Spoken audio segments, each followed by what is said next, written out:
Hello நண்பா, welcome to online படிப்பகம். தினம் ஒரு மதிப்பெண் என்ற தலைப்பில் நம்ம இன்னைக்கு பார்க்கக்கூடிய யூனிட் 6ல ப்ரீவியஸ் ஒரு கொஸ்டின் பார்க்கலாம் வாங்க. இன்னைக்கான கொஸ்டின் என்னன்னா, பிராமணர் அல்லாதோர் பிரகடனம் வெளியிடப்பட்ட ஆண்டு என்ன?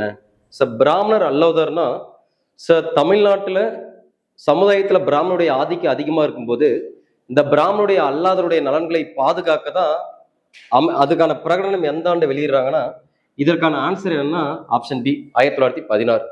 அப்ப இது ரிலேட்டடா என்னென்னலாம் கொண்டு வரப்பட்டதுன்னா, தமிழ்நாட்டில் முதல்ல பிராமணர் அல்லாதோர் நல சங்கம், இந்த பிராமணர் அல்லாதோர் நல சங்கம் அப்படின்ற அமைப்பு தமிழ்நாட்டில் தொடங்கப்பட்ட ஆண்டு எந்த ஆண்டுன்னா 1909.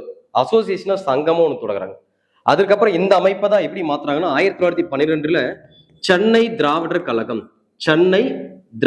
கழகம் அல்லது சென்னை ஐக்கிய கழகம், சென்னை திராவிடர் கழகம்னு சொல்லலாம் அல்லது சென்னை ஐக்கிய கழகம்னு சொல்லலாம். அது எப்ப தொடங்குறோம்? 1912.